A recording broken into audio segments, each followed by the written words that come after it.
वक्त हो गया है सुपरफास्ट 100 का। नमस्कार, मैं हूं तान्या खन्ना। नमस्कार, आपके साथ मैं हूं चित्रा त्रिपाठी। बड़ी खबर से करेंगे शुरुआत। बीजेपी के प्रधानमंत्री पद के उम्मीदवार नरेंद्र मोदी ने आज बड़ोदरा सीट के लिए नामांकन दाखिल कर दिया है। बड़ोदरा कलेक्ट्रेट पहुंचकर उन्होंने अपना पर्चा भरा। मोदी पहली बार लोकसभा का चुनाव लड़ रहे हैं।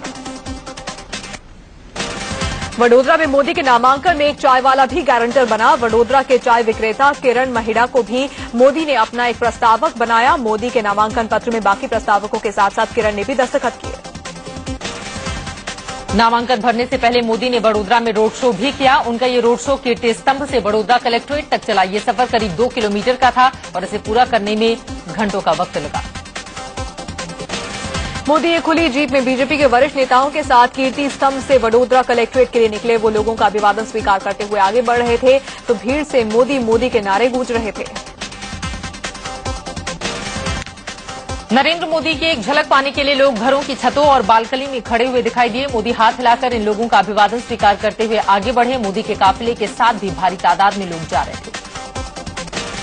मोदी की अगवानी के लिए वडोदरा में बीजेपी समर्थकों ने तरह तरह के इंतजाम किए थे। कुछ बीजेपी कार्यकर्ताओं ने कमल का एक बड़ा सा कटआउट बनाया था जिसके बीच में पार्टी के पीएम कैंडिडेट मोदी की तस्वीर चमक रही थी।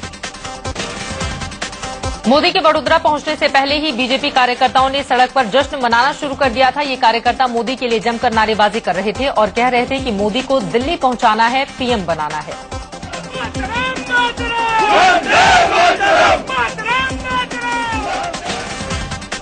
मोदी के समर्थन में मुस्लिम समुदाय के लोग भी आगे आए। वडोदरा में सड़क पर उतरकर मुस्लिम लोगों ने मोदी के पक्ष में नारेबाजी की। मोदी का कटआउट और पोस्टर बैनर्स लेकर मुसलमानों ने मोदी की जीत की दुआ की।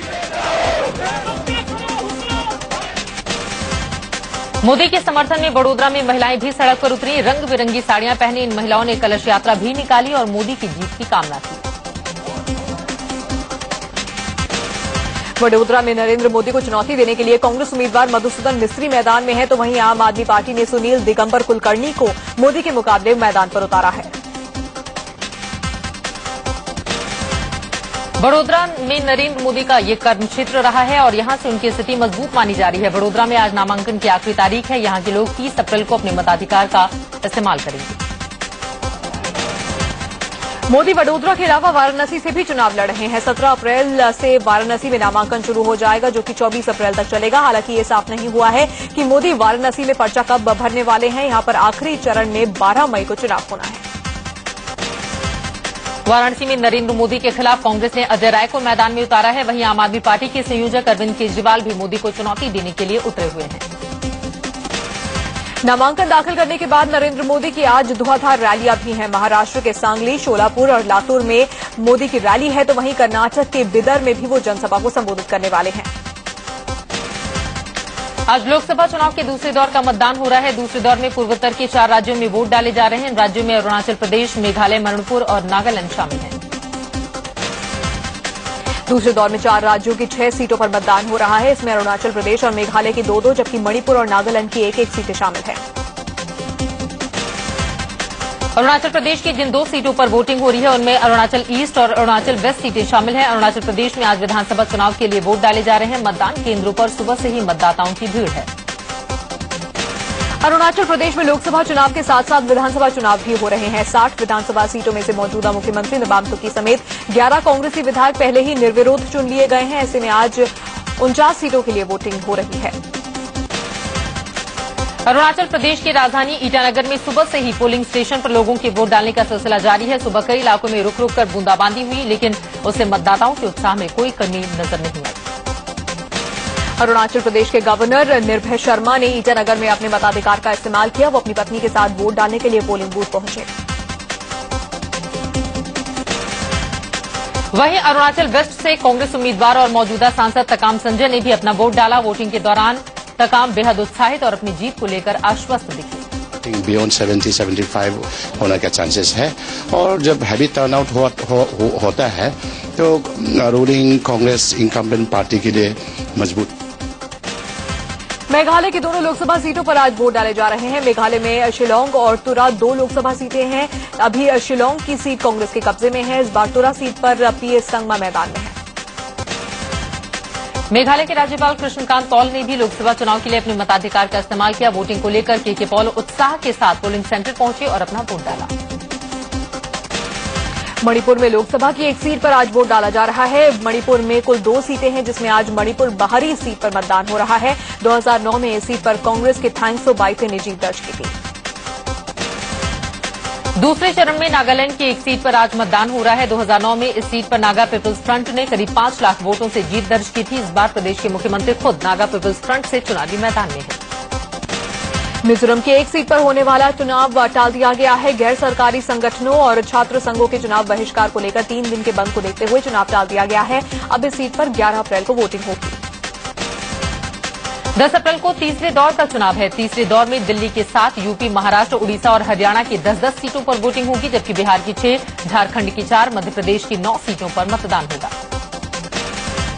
इसके अलावा केरल की 20 सीटों पर, चंडीगढ़, छत्तीसगढ़ और जम्मू कश्मीर की एक-एक सीट पर वोट डाले जाएंगे। वहीं अंडमान की 1 और लक्षद्वीप की 1 सीट पर वोटिंग होगी। अगर आप कल दिल्ली में वोट डालते हैं तो आपको 50 पैसे सस्ता पेट्रोल मिलेगा। पेट्रोल खरीदने के लिए आपको उंगली पर वोटिंग की स्याही दिखानी होगी। मतदाताओं को प्रोत्साहित करने के लिए federation of all India petroleum traders की ओर से ये पहल की गई है।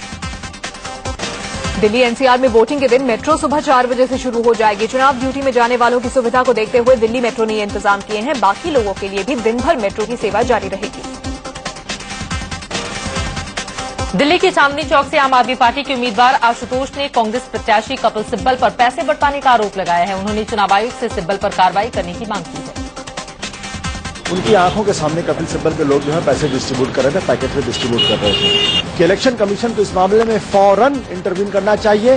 जो पैसे डिस्ट्रीब्यूट कर रहे हैं उनको गिरफ्तार किया जाना चाहिए। कपिल सिब्बल का नॉमिनेशन कैंसिल करना चाहिए और सोनिया गांधी को इस मामले में इंटरवीन करना चाहिए। उधर कपिल सिब्बल ने आशुतोष के आरोपों को खारिज किया है। उन्होंने आरोपों को बेबुनियाद बताते हुए आशुतोष के खिलाफ मुकदमा करने की बात भी कही। करें, कोई सबूत दें, हम तो उनको केवल उनके खिलाफ मानहानि का ही मुकदमा नहीं करेंगे, हम उनको प्रोसिक्यूट भी करेंगे। जब जनता का समर्थन किसी पे उठ जाता है ना, तो फिर और कोई चारा नहीं रहता, तो फिर ऐसे बेबुनियाद आरोप लगाए जाते हैं। समाजवादी पार्टी के नेता और यूपी के मंत्री आजम खान की मुश्किलें बढ़ने वाली हैं। गाजियाबाद में 7 अप्रैल को दिए गए आजम के भाषण की सीडी चुनाव आयोग ने तलब की है। आजम खान ने सेना को लेकर विवादित बयान दिया था। दरअसल गाजियाबाद में आजम खान ने करगिल जंग का जिक्र किया था और कहा कि करगिल को हिंदू नहीं बल्कि मुस्लिम फौजियों ने फतेह किया था। कि कारगिल की पहाड़ियों को फतह करने वाला कोई हिंदू नहीं था, बल्कि कारगिल की पहाड़ियों को नाराए तकबीर अल्लाह अकबर कहकर फतह करने वाले मुसलमान फौजी थे। गाजियाबाद से बीजेपी उम्मीदवार और पूर्व सेनाध्यक्ष जनरल वीके सिंह ने आजम खान के बयान की निंदा की है। उन्होंने कहा है कि सेना में कोई धर्म या मजहब नहीं होता, सभी भारतीय होते हैं। Anybody who talks of caste, creed, religion in the army needs to be condemned. He may be anybody. The war was won by Indians and not by any caste, creed, society, religion, language. I think as Indians we should be proud to be called Indians. बदले वाले बयान पर BJP महासचिव और UP के प्रभारी अमित शाह ने चुनाव आयोग को जवाब भेज दिया है। नरेंद्र मोदी के करीबी अमित शाह ने सफाई दी है कि उनके भाषण में इस्तेमाल किए गए बदले शब्द का मतलब बदलाव था।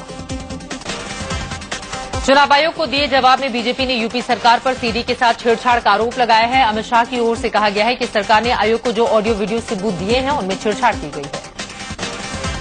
दरअसल यूपी के शामली में चुनाव प्रचार के दौरान अमित शाह ने विवादित बयान दे दिया था और कहा था कि पश्चिमी यूपी में ये चुनाव अपमान का बदला लेने का चुनाव है। इस बयान के खिलाफ कांग्रेस ने चुनाव आयोग में शिकायत की थी, जिसके बाद उन्हें नोटिस भेजा गया था। छत्तीसगढ़ के कोरबा से कांग्रेस के उम्मीदवार और केंद्रीय मंत्री चरणदास महंत ने नरेंद्र मोदी को रावण बता दिया। महंत ने कहा कि कांग्रेस के जीतने से ही देश में राम राज्य आएगा। चुनावी समर में विवादित बयानों का सिलसिला जारी है। पीस पार्टी के अध्यक्ष डॉक्टर अयूब ने बीजेपी के पीएम कैंडिडेट नरेंद्र मोदी को एक रैली में आतंकवादी बता दिया। डॉक्टर अयूब नगीना सीट से अपने कैंडिडेट शीशराम रवि के लिए वोट मांगने आए थे। बीजेपी के पीएम कैंडिडेट नरेंद्र मोदी को गुंडा कहने के चलते केंद्रीय मंत्री और कांग्रेस नेता बेनी प्रसाद वर्मा के खिलाफ केस दर्ज कर लिया गया है। यूपी में चुनावी सभा में बेनी ने मोदी को आरएसएस का गुंडा कहा था।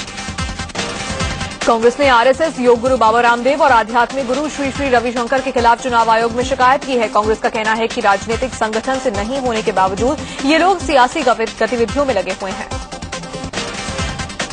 नरेंद्र मोदी के लिए बाबा रामदेव और श्री श्री रविशंकर के वोट मांगने पर खास आपत्ति जताई गई है। बड़ोदरा में बाबा रामदेव के 23 अप्रैल और श्री श्री रविशंकर के 26 अप्रैल के कार्यक्रम पर रोक लगाने की मांग भी की गई है। आम आदमी पार्टी के संयोजक अरविंद केजरीवाल थप्पड़ मारने वाले ऑटो ड्राइवर लाली से मिलने पहुंचे हैं। कल लाली ने केजरीवाल को रोड शो के दौरान थप्पड़ मार दिया था। लाली ने अपनी करतूत के लिए केजरीवाल से माफी मांगी। दरअसल मंगलवार को अरविंद केजरीवाल जब दिल्ली के सुल्तानपुरी में रोड शो के लिए निकले थे, तभी माला पहनाने के दौरान लाली नाम के एक ऑटो ड्राइवर ने जोरदार थप्पड़ जड़ दिया अरविंद केजरीवाल को। बाद में केजरीवाल समर्थकों ने लाली की जमकर पिटाई कर दी। कल अरविंद केजरीवाल ने दिल्ली में खुद पर पड़े थप्पड़ को सियासी साजिश करार दिया था। उन्होंने कहा कि उन पर आगे और भी हमले हो सकते हैं और जान भी ली जा सकती है। इन सारी पार्टियों में बड़ी अच्छी सेटिंग चल रही है। सब कुछ हमने आके सारों का सब गड़बड़ कर दिया। अभी आने वाले दिनों में हमारे ऊपर और भी खतरनाक हमले होंगे। हमारी जान भी ली जा सकती है। हमारी जान को भी खतरा हो सकता है। केजरीवाल ने यह भी कहा था कि हमला करने वाले दूसरों के सारे पर काम कर रहे हैं। उन्होंने ये भी आरोप लगाया कि हमला करने के लिए बेरोजगार लोगों को आगे कर दिया जाता है।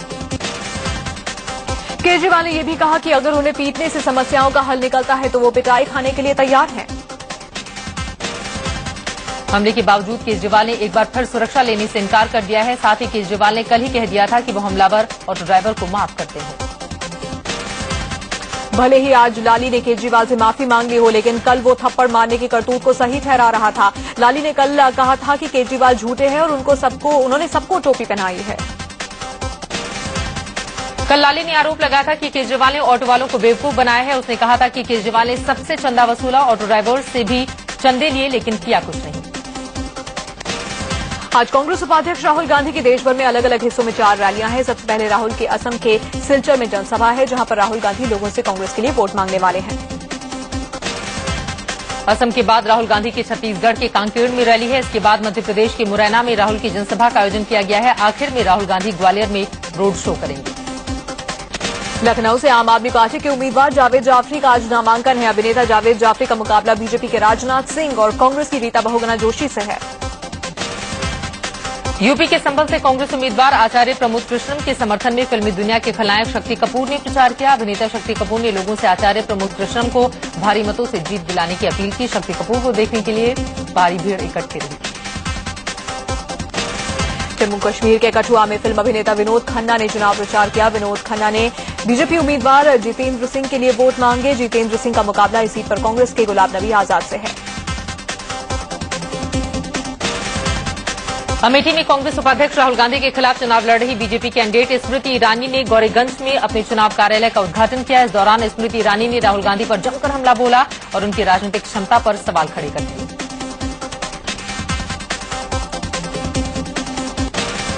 वहीं भोजपुरी अभिनेता और जौनपुर से कांग्रेस कैंडिडेट रवि किशन जोर शोर से चुनाव अभियान में जुट गए हैं। भारी भीड़ के बीच रवि किशन चुनावी वादों के बीच फिल्मी गानों पर ठुमके लगाकर खुद के लिए वोट मांगते नजर आए।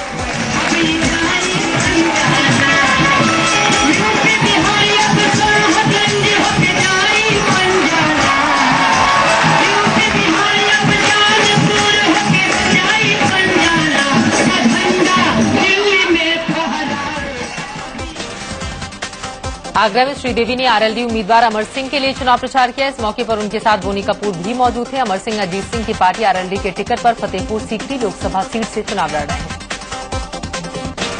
70-80 के दशक में चंबल में आतंक का पर्याय बना डाकू मक्खन सिंह भिंड ने बीजेपी के लिए वोट मांगे। मक्खन सिंह बीजेपी की सभाओं में सक्रिय है और लोगों से कमल को वोट देने की अपील कर रहे हैं। इलाहाबाद में यूनिवर्सिटी के छात्रों ने एसपी सुप्रीमो मुलायम सिंह के लिए हवन किया। इन छात्रों का कहना है कि मुलायम सिंह यादव को पीएम बनते देखना चाहते हैं। नागपुर में चुनावी घमासान के बीच 2 विरोधी दलों के कैंडिडेट एक साथ रामलला का रथ खींचते नजर आए। बीजेपी कैंडिडेट नितिन गडकरी और कांग्रेस के विलास मुत्तुमवार ने रामनवमी के मौके पर एक साथ रथ खींचा और जीत का आशीर्वाद मांगा। कांग्रेस उपाध्यक्ष राहुल गांधी 12 अप्रैल को अमेठी संसदीय सीट से नामांकन करेंगे। मुत्तुमवार ने रामनवमी के मौके पर एक साथ रथ खींचा और जीत का आशीर्वाद मांगा। कांग्रेस उपाध्यक्ष राहुल गांधी 12 अप्रैल को अमेठी संसदीय सीट से नामांकन करेंगे। नामांकन के वक्त उनकी बहन प्रियंका गांधी भी उनके साथ मौजूद रहेंगी। राहुल तीसरी बार अमेठी से चुनाव लड़ रहे हैं। एमएनएस प्रमुख राज ठाकरे ने एक बार फिर से बीजेपी के पीएम उम्मीदवार नरेंद्र मोदी का समर्थन किया। राज्य के इस बयान पर राजनाथ सिंह ने कहा कि उन्होंने कोई समर्थन नहीं मांगा, अगर उन्हें समर्थन देना है तो अपनी पार्टी को बीजेपी में मर्ज कर लें। एमएनएस चीफ राज ठाकरे ने एक बार फिर से भड़काऊ बयान दिया है। उन्होंने महाराष्ट्र में किसानों की खुदकुशी पर कांग्रेस एनसीपी को आड़े हाथों लिया और कहा कि किसान आत्महत्या न करें बल्कि उन लोगों को मार डालें जिन्होंने उन्हें खुदकुशी के लिए मजबूर किया। ये बयान उन्होंने यवतमाल में चुनाव प्रचार के दौरान दिया। बिहार के औरंगाबाद में लालू यादव की रैली के दौरान एक अजीबोगरीब वाकया हुआ। यहां पर लालू जैसे ही मंच पर पहुंचे, कमल के फूलों की सजावट देखकर वहां पर बौखला गए। लालू की नाराजगी के बाद कार्यकर्ताओं ने फौरन मंच से कमल के फूल हटाए। चुनाव आयोग के सख्त रुख के सामने ममता बनर्जी ने घुटने टेक दिए हैं। ममता बनर्जी 6 अफसरों का तबादला करने को राजी हो गई हैं। चुनाव आयोग ने पश्चिम बंगाल के मुख्यमंत्री को तबादले के लिए आज तक का अल्टीमेटम दिया था।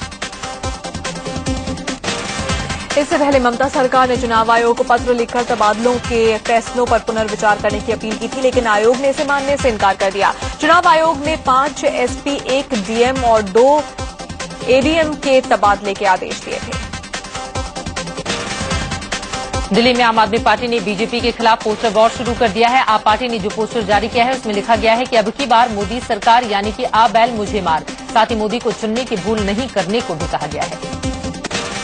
बीजेपी के चुनाव प्रचार पर भी आम आदमी पार्टी के निशाना साधते हुए पोस्टर जारी किए गए हैं। लिखा गया है कि बड़े खर्चे बड़े प्रचार, ये कैसे दूर करेंगे भ्रष्टाचार। केजरीवाल बीजेपी के चुनाव खर्चे पर बराबर सवाल उठाते आए हैं। पश्चिमी दिल्ली के महावीर नगर इलाके में चुनाव प्रचार के दौरान बीजेपी और आम आदमी पार्टी के कार्यकर्ताओं में हिंसक झड़प हो गई। आप के एक कार्यकर्ता ने बीजेपी कार्यकर्ता पर ब्लेड से हमला कर दिया, जिससे वो बुरी तरह घायल हो गया। पुलिस ने आरोपी को गिरफ्तार कर लिया है। आम आदमी पार्टी ने टिकट लौटाने का सिलसिला रुका नहीं है। रायबरेली से सोनिया गांधी के खिलाफ आप उम्मीदवार और पूर्व जज फखरुद्दीन ने चुनाव लड़ने से इनकार कर दिया है। छत्तीसगढ़ हाईकोर्ट में जज रहे फखरुद्दीन ने खुद को चुनाव से अलग कर दिया है। जस्टिस फखरुद्दीन के टिकट लौटाने से सख्ती में आई आम आदमी पार्टी ने अब उनकी जगह अर्चना श्रीवास्तव को उम्मीदवार बना दिया है। पेशी से वकील अर्चना श्रीवास्तव रायबरेली के एक साधारण परिवार से हैं। अर्चना 9 अप्रैल को अपना नामांकन दाखिल करेंगी। बिहार के हाजीपुर में आम आदमी पार्टी के कार्यकर्ताओं ने अपनी ही पार्टी के खिलाफ प्रदर्शन किया। हाजीपुर कैंडिडेट को बदलने की मांग को लेकर आप कार्यकर्ताओं ने अनोखे अंदाज में सड़क पर उतरकर विरोध जताया और पार्टी नेतृत्व के खिलाफ नारेबाजी भी की। सहारा प्रमुख सुब्रत रॉय ने सुप्रीम कोर्ट से प्रॉपर्टी बेचने के लिए उन्हें जेल से बाहर रखने की अपील की है। सहारा ने कहा कि उन्हें कुछ अंतर्राष्ट्रीय खरीदारों को प्रॉपर्टी बेचनी है। जेल में कोई भी प्रॉपर्टी खरीदार नहीं आएगा। सुप्रीम कोर्ट ने कहा कि वे इस अर्जी पर सुनवाई करेंगे। यौन शोषण मामले में हाईकोर्ट ने पीड़ित लड़की को नाबालिग बताने वाले आसाराम की 5 अर्जियां खारिज कर दी हैं। सेशंस कोर्ट ने पीड़ित को नाबालिग बताया था, जिसे आसाराम ने हाईकोर्ट में चुनौती दी थी। यूपी के मऊ में अखिलेश की पुलिस की हैरान करने वाली तस्वीरें सामने आई है। यहां अवैध कब्जे की शिकायत लेकर थाने पहुंचे एक शख्स की दारोगा और दूसरे पुलिस वालों ने बुरी तरह पिटाई कर दी। दरअसल अपनी शिकायत न सुने जाने से निराश होकर ये शख्स थाना परिसर में आत्मदाह करने जा रहा था। इसी से भड़के पुलिस वालों ने उसे पकड़ लिया और फिर पीटना शुरू कर दिया। मुरादाबाद में सिविल लाइन इलाके में कुछ महिलाओं ने एक युवक की डंडों से बेरहमी से पिटाई कर दी। इस युवक पर एक महिला से छेड़खानी का आरोप लगाया है। पुलिस ने गुस्साई महिलाओं से बचाकर युवक को हिरासत में ले लिया। बिहार के नालंदा में एक मोबाइल पार्ट्स की दुकान में भीषण आग लग गई। मौके पर पहुंची फायर ब्रिगेड की टीम को आग को बुझाने में घंटों मशक्कत करनी पड़ी। आग से दुकान में रखा लाखों का सामान जलकर खाक हो गया। छत्तीसगढ़ के अंबिकापुर में भीषण सड़क हादसा हुआ। हादसे में 15 लोगों की मौत हो गई, जबकि 15 लोग जख्मी हो गए। घायलों में 5 लोगों की हालत नाजुक है। हिमाचल प्रदेश के सिरमौर जिले में एक प्राइवेट बस के खाई में गिर जाने से 17 लोगों की मौत हो गई, जबकि 21 लोग घायल हो गए। बताया जा रहा है कि बस ड्राइवर अचानक बस से नियंत्रण खो बैठा और बस 300 फीट गहरी खाई में गिर गई। यूपी के हाथरस में हुए एक सड़क हादसे में 3 विदेशी महिला पर्यटकों की मौत हो गई, जबकि 4 अन्य लोग घायल हुए हैं। हादसा उस वक्त हुआ जब आगरा जा रही इन पर्यटकों की कार को एक ट्रॉली ने टक्कर मार दी थी। शिया धर्मगुरु मौलाना कल्बे जव्वाद की गिरफ्तारी के विरोध में उनके समर्थकों ने लखनऊ में सड़क जाम किया। दिल्ली पुलिस ने मौलाना कल्बे जव्वाद की गिरफ्तारी से इनकार किया है। दिल्ली पुलिस के मुताबिक उन्हें पूछताछ के लिए बुलाया गया था। पूरा मामला दिल्ली के जोरबाग में जमीन को लेकर किया गया। शिया धर्मगुरु ने आरोप लगाया था कि जोरबाग की करबला की जमीन पर शीला दीक्षित और अहमद पटेल ने जबरन कब्जा करवाकर नर्सरी बनवा रहे हैं। मौलाना ने जमीन खाली कराने के लिए कांग्रेस अध्यक्ष सोनिया गांधी से भी मुलाकात की थी। बिजनौर में मुख्यमंत्री अखिलेश यादव की रैली के दौरान एक लड़की के जहर खाने से सनसनी फैल गई। गैंगरेप पीड़ित ये लड़की मुख्यमंत्री से मिलना चाहती थी। सुरक्षा कर्मियों ने उसे मिलने नहीं दिया तो उसने मौके पर जहर खा लिया। बीते फरवरी को पीड़ित लड़की के साथ गैंगरेप हुआ था। केस दर्ज होने के बाद भी आरोपियों पर कार्रवाई नहीं हुई। पीड़ित मुख्यमंत्री से मिलकर अपनी शिकायत सुनाना चाहती थी। नाकाम रहने पर उसने जहर खा लिया। फिलहाल वो अस्पताल में है। महाराष्ट्र के पुणे में 4 साल की एक छात्रा के साथ स्कूल के बस ड्राइवर और क्लीनर ने बलात्कार किया। आरोपियों के खिलाफ शिकायत के बावजूद कार्रवाई न होने से गुस्साए लोगों ने जमकर हंगामा किया और स्कूल संचालक की जमकर पिटाई की गई। मासूम से रेप की घटना से गुस्साए लोगों ने जब आरोपी बस ड्राइवर और क्लीनर को ड्यूटी करते देखा तो उनका गुस्सा और भड़क गया। उन्होंने स्कूल परिसर में जमकर तोड़फोड़ की। मौके पर पहुंची पुलिस ने आरोपियों पर कार्रवाई का भरोसा दिलाकर मामले को शांत करवाया। मुंबई के भायंदर इलाके में एक सिरफिरे ने शादी से इनकार करने पर एक लड़की पर धारदार हथियार से हमला कर दिया। लड़की को बचाने पहुंचे एक युवक को भी उसने घायल कर दिया। आरोपी फिलहाल फरार है। पुलिस तलाश में जुट गई है। दिल्ली के नंद नगरी इलाके में एक महिला और उसकी 20 दिन की मासूम बेटी की लाश मिलने से सनसनी फैल गई। दोनों की लाश उनके घर के भीतर ही पड़ी थी। पुलिस मामले की जांच कर रही है। भोपाल एयरपोर्ट पर जेट एयरवेज के विमान से 190 किलो चांदी बरामद की गई। जांच में पता चला कि ये चांदी अहमदाबाद के एक कारोबारी की है। आयकर विभाग की टीम ने पूछताछ के बाद कारोबारी को चांदी समेत रिहा कर दिया है। मलेशिया के लापता विमान की तलाश में अब तक 250 करोड़ रुपए खर्च हो चुके हैं, लेकिन विमान का कोई पता नहीं लग सका है। हाल ही में हिंद महासागर में विमान का ब्लैक बॉक्स मिलने के संकेत मिल रहे थे, लेकिन अब तक उसका कोई सुराग हाथ नहीं लग पाया है। भारतीय मूल के सलमान खान को अमेरिकी राष्ट्रपति बराक ओबामा ने presidential ambassadors for global entrepreneurship संगठन का एम्बेसडर नियुक्त किया है। सलमान गणित और विज्ञान की शिक्षा के लिए 4800 से ज्यादा वीडियोज बना चुके हैं। पाकिस्तान के बलूचिस्तान में हुई मुठभेड़ में 30 संदिग्ध विद्रोहियों की मौत हो गई, जबकि अर्धसैनिक बल के 10 जवान घायल हुए हैं। ये मुठभेड़ दक्षिणी पश्चिमी पाकिस्तान के कलात जिले में हुई। दक्षिणी अफगानिस्तान में सड़क किनारे एक गाड़ी में हुए बम धमाके में करीब 15 लोगों की मौत हो गई, जबकि कई लोग जख्मी हो गए हैं। जख्मी लोगों को इलाज के लिए अस्पताल में भर्ती करा दिया गया है। सोनम कपूर की अपकमिंग फिल्म जॉली की डोली की शूटिंग नासिक में चल रही है। वहां से शूटिंग की कुछ तस्वीरें लीक हुई हैं, जिनमें सोनम एक साधारण लड़की के रूप में नजर आ रही हैं। फिल्म में सोनम एक ठग का किरदार निभा रही है। रणबीर कपूर की अपकमिंग फिल्म बॉम्बे वेलवेट में उनका लुक लीक हो गया है। इस लीक्ड पिक्चर में रणबीर एक बिजनेस टाइकून के लुक में नजर आ रहे हैं। फिल्म में रणबीर जॉनी बलराज की भूमिका निभा रहे हैं, जो एक स्ट्रीट फाइटर से बिजनेस टाइकून बन जाता है। दरअसल बॉम्बे वेलवेट के मेकर्स ने बॉम्बे वेलवेट में रणबीर के लुक को काफी सीक्रेट रखा था, लेकिन मुंबई के फिल्मिस्तान स्टूडियो में इस फिल्म की फोटोशूट के दौरान एक अखबार के फोटोग्राफर ने रणबीर को अपने कैमरे में कैप्चर कर लिया और उनका लुक लीक हो गया। अमिताभ बच्चन की आने वाली फिल्म का नया डायलॉग प्रोमो रिलीज कर लिया गया है। इस प्रोमो में शाहरुख खान और रणबीर कपूर कैमियो रोल में नजर आ रहे हैं। ये फिल्म 11 अप्रैल को रिलीज होगी। मुझे कुछ सुनाई नहीं दे रहा। I love you. इधर आके फिर से बोल। शॉट रेडी है सर। सुनाई नहीं दे रहा है sir. Very proud of you sir. Thank you sir. अरे आई लव यू यार। कमाल है यार, दोनों कानों से सुनाई नहीं दे रहा। जी पागल है क्या?